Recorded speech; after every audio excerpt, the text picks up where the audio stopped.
नमस्ते विद्यार्थी हो. आज आपण ब्राझीलमधील जलप्रणाली म्हणजे ब्राझीलमधील प्रमुख नद्यांची माहिती आजच्या व्हिडिओमध्ये आपण पाहणार आहे. पुस्तकामध्ये तुम्हाला पान नंबर 19 वरती ब्राझील जलप्रणालीविषयी माहिती सांगितलेली आहे. यामध्ये प्रामुख्याने ॲमेझॉनचे खोरे आणि पॅराग्वे जलप्रणाली तसेच साओ फ्रान्सिस्को नदी आणि किनारपट्टीवरील नद्या अशा प्रमुख 4 घटकांचा समावेश या ब्राझीलमधील जलप्रणालीमध्ये त्या ठिकाणी होतो. ॲमेझॉनचे खोरे, पॅराग्वे पॅराना नदीची जलप्रणाली आणि साओ फ्रान्सिस्को नदी आणि किनारपट्टीवरील नद्या अशा प्रमुख 4 नदी प्रणालींचा ब्राझीलच्या जलप्रणालीमध्ये त्या ठिकाणी समावेश होतो. या जलप्रणालींची माहिती आज आपण इथं पाहत आहोत. त्यामध्ये सर्वप्रथम ॲमेझॉन नदीची जलप्रणाली म्हणजे ॲमेझॉन नदीविषयीची माहिती आपल्याला इथं तुम्हाला सांगितलेली आहे पुस्तकामध्ये. आता तिच्या उगमाविषयी सुरुवातीची ओळ सांगितलेली आहे बघा की ॲमेझॉन नदीचा उगम हा पेरू देशातील अँडेज पर्वतरांगेच्या पूर्व उतारावर होतो. आपल्याला काय करायचं आहे की या पद्धतीनं नकाशाचं निरीक्षण करायचं आहे. मग आपल्याला दिसून येईल की पाठीमागच्या पेजवरती इथं ब्राझीलचा नकाशा दाखवलेला आहे आणि इथं ॲमेझॉन नदी असलेली आपल्याला वाहत असलेली दिसून येते. ब्राझीलच्या इकडं पश्चिमेला इकडं हा पेरू देश असा इकडं पसरलेला आहे आणि ह्या पेरू देशामध्ये या ठिकाणी असणारी जी अँडीज पर्वतरांग आहे, जशी आपल्या भारतामध्ये असणारी हिमालय पर्वतरांग, तशी जी अँडीज पर्वतरांग आहे या अँडीज रांगेच्या पूर्व उतारावर या ॲमेझॉन नदीचा उगम होतो आणि ही नदी अशी इकडं ब्राझील मार्गे वाहत येऊन इकडं काय करते, उत्तर अटलांटिक महासागराला जाऊन मिळते. ठीक आहे. आता ही जी ॲमेझॉन नदी जी आहे ती जगातल्या सर्वात मोठ्या नदीमध्ये त्याची गणना होते. त्याचं जे खोरं आहे ते जगातलं सर्वात मोठं खोरं म्हणून ओळखलं जातं ॲमेझॉन नदीचं खोरं. त्यामध्ये पाण्याचा विसर्ग किंवा पाण्यामध्ये त्या नदीमध्ये असणारं जे पाणी आहे ते किती आहे तेही तुम्हाला सांगितलेलं आहे की सुमारे 2 लाख घनमीटर प्रति सेकंद एवढं पाणी त्या नदीमध्ये येतं आणि त्यामुळे या नदीमध्ये असणाऱ्या पाण्याचा वेग आणि पाण्याचं असणारं जे प्रमाण आहे ते प्रचंड आहे आणि त्या कारणामुळे नदीमध्ये गाळ साचला जमा झालेला जो गाळ आहे नदीच्या पात्रामध्ये तो वेगाने पुढे वाहून नेला जातो. मात्र नदीच्या मुखाकडे ह्या गाळाचे संचयन होत नाही. आपल्याला काय दिसून येते की भारतातल्या ज्या नद्या आहेत त्या भारतातल्या नद्यांचं वहन झाल्यानंतर त्या ज्या गाळ आणतात त्या गाळांचं संचयन या ठिकाणी होत असतं. जसं आता उदाहरणार्थ इथं गोदावरी नदीनं वाहून आणलेला जो गाळ आहे तो इथं या किनारपट्टीवरती भारताच्या पूर्व किनारपट्टीवरती साचला जातो आणि त्याच्यापासून अशा अनेक वितरिका तयार झालेल्या आहेत. इथं आपल्याला पुस्तकामध्ये दिसतील. किंवा कृष्णा नदी इथे येऊन मिळते. या कृष्णा नदीच्या अनेक वितरिका तयार झाल्या आहेत कारण गाळ जो आहे तो इथं किनारपट्टीवरती येऊन साचतो. त्याच्या अनेक वितरिका तयार होतात, त्रिभुज प्रदेश तयार होतात. असे त्रिभुज प्रदेश किंवा अशा वितरिका इथं आपल्याला या ॲमेझॉन नदीच्या खोऱ्यामध्ये असलेल्या दिसून येत नाही. नकाशामध्ये तुम्हाला दिसेल की इथं ॲमेझॉन नदीच्या मुखाशेजारी इथं वितरिका असलेल्या दिसून येत नाहीत. मात्र गाळ साचून इथं अनेक बेट तयार झालेले आहेत. त्याच्यातलं प्रमुख बेट आहे माराजो बेट. ॲमेझॉन नदीच्या मुखाशी असणारं इथं वितरिका तयार झालेल्या दिसून येत नाहीत. गाळाचं संचयन होत नाही. का संचयन होत नाही त्याच्या पाठीमागचं कारण की या नदीमध्ये असणारं पाण्याचं प्रमाण 2 लाख घनमीटर प्रति सेकंद एवढा विसर्ग या नदीमधून पाण्याचा होत असतो. त्यामुळे गाळ साचला जात नाही आणि तो नदीच्या मुखाकडेही तो गाळ साचत नाही आणि त्यामुळे त्या नद्यांच्या मुखाशी अनेक वितरिका ज्या आहेत त्या तयार होत नाहीत किंवा गाळाचं संचयन होत नाही. अशी बेट त्याऐवजी काय सांगितलेलं आहे की ॲमेझॉन नदीच्या मुखाजवळ अनेक बेट तयार झालेली आहेत. जसं आता तुम्हाला सांगितलं तसं ॲमेझॉन नदीच्या मुखाजवळ असणारं माराजो बेट, मगाशी तुम्हाला इथं दाखवल्याप्रमाणे असणारं हे माराजो बेट म्हणायचं. ठीक आहे.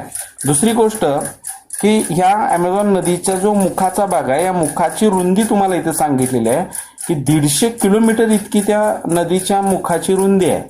नदीच्या मुखाची रुंदी याचा अर्थ काय की ही नदी ज्या ठिकाणी समुद्राला मिळते, अटलांटिक महासागराला इथं ज्या ठिकाणी नदी मिळते हा जो भाग आहे या भागाची जी रुंदी आहे इथं ॲमेझॉन नदीच्या भागाची जी रुंदी आहे जिथं ही नदी समुद्राला मिळते त्याची रुंदी जवळजवळ 150 किलोमीटर इतकी रुंदी आहे आणि ही खूप प्रचंड अशी असणारी रुंदी ॲमेझॉन नदीच्या मुखाची असलेली दिसून येते.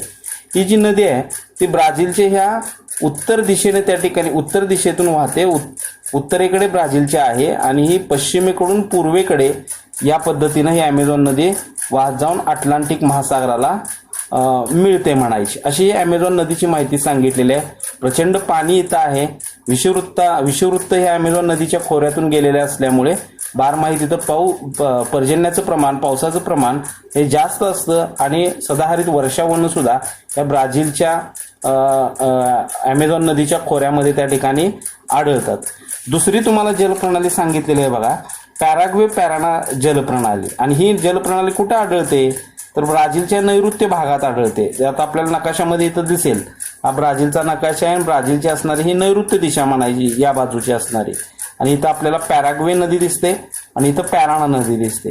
या दोन नद्यांची जलप्रणाली म्हणजे ही ब्राझीलच्या नैऋत्येला असणारी पॅराग्वे पॅराना ही जलप्रणाली म्हणायची.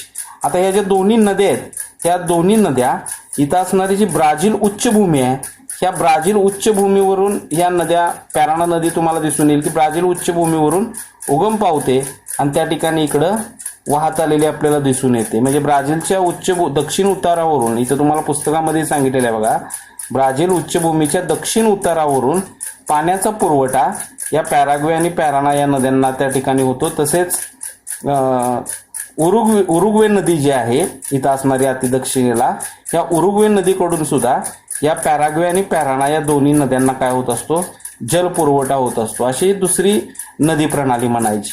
तिसरी नदी प्रणाली तुम्हाला सांगितलेली आहे साओ फ्रान्सिस्को नदी. इथं आपल्याला नकाशामध्येही दिसेल साओ फ्रान्सिस्को नदी या ठिकाणी ब्राझील उच्चभूमीवरती उगम पावते, अशी उत्तर दिशेला वाहते ब्राझीलच्या आणि पुन्हा इकडं दक्षिण अटलांटिक महासागराला येऊन मिळते. ते साओ फ्रान्सिस्को नदीची माहिती तुम्हाला इथे सांगितलेली आहे. ब्राझीलमधील तिसरी महत्त्वाची नदी प्रणाली म्हणायची आहे.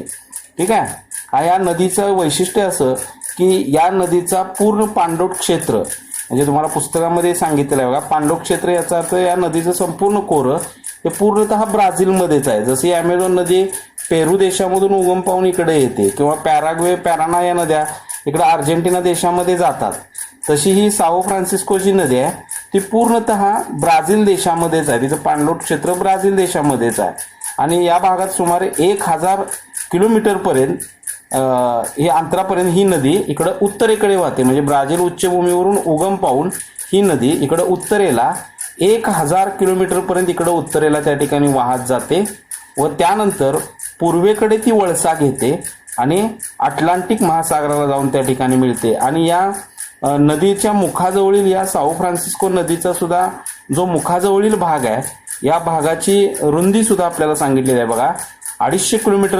250 किलोमीटर इतकी रुंदी या साओ फ्रान्सिस्को नदीच्या मुखाजवळ असलेली आपल्याला दिसून येते. त्यामुळे ही नदी जलवाहतुकीस सुद्धा योग्य आहे. अशी ही तिसरी प्रमुख नदी ब्राझीलमधील म्हणायची साओ फ्रान्सिस्को नदी.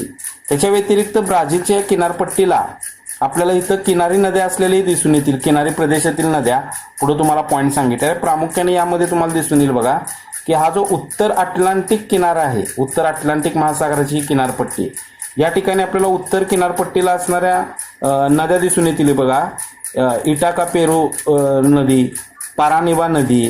ठीक आहे. या किनारी नद्या ज्या उत्तर अटलांटिक महासागराला जाऊन मिळतात. आणि त्याच्यानंतर दक्षिण अटलांटिक महासागराच्या किनारपट्टीला इथं आपल्याला परागुआको नदी, जोकेटिनोना नदी, ह्या नद्या आपल्याला काय दिसतात, दक्षिण अटलांटिक महासागराला येऊन मिळालेल्या आपल्याला दिसून येतात. दुसरी गोष्ट, या दक्षिण अटलांटिक महासागराच्या किनारपट्टीवरती असणाऱ्या ज्या नद्या आहेत, ह्या नद्यांच्या खोऱ्यामध्ये लोकवस्तीचं प्रमाण हे दाट आहे. इथं रिओ दी जानेरिओ सारखं राज्य आहे, जे घनदाट लोकवस्ती असणारं राज्य, ते या नद्यांच्या खोऱ्यामध्येच येतं. त्यामुळे या प्रदेशामध्ये दाट लोकवस्ती असलेली आपल्याला आढळून येते. आता त्यामध्ये ही जी परागुआको ही जी नदी आहे, तुम्हाला पुस्तकामध्ये सुद्धा सांगितलेलं आहे बघा की साल्वाडोर नावाचं ठिकाण हे ऑब्जेक्टिव्हसाठी खूप महत्त्वाचं आहे की परागुआको ही जी नदी आहे इथं नकाशामध्ये असणारी, ही नदी साल्वाडोर या ठिकाणी काय होते, अटलांटिक महासागराला जाऊन त्या ठिकाणी मिळते म्हणायची. अशा ह्या ब्राझीलमध्ये असणाऱ्या प्रमुख जलप्रणाली आहेत किंवा प्रमुख नद्या आहेत, ज्याच्यामध्ये ॲमेझॉन नदी, पॅराना पॅराग्वे जलप्रणाली, साओ फ्रान्सिस्को नदी आणि या किनारी भागामध्ये असणाऱ्या या नद्या आहेत, त्यांच्याविषयी माहिती आपल्याला काय केलेली आहे पान नंबर 19 आणि 20 वरती त्या ठिकाणी सांगितलेले आहे. अतिशय सोपी माहिती आहे. तुम्ही काय करायचं आहे की ब्राझीलचा नकाशा घेऊन या नद्या ज्या आहेत प्रमुख किमान या 4 नद्या तुम्ही काय करायच्या आहेत नकाशामध्ये दर्शवायच्या आहेत. किनारपट्टीच्या नद्या, साओ फ्रान्सिस्को नदी, पॅराग्वे पॅराना नदी, ॲमेझॉन नदी, या प्रमुख नद्या तुम्ही काय करून घ्या नकाशामध्ये दर्शवून घ्या.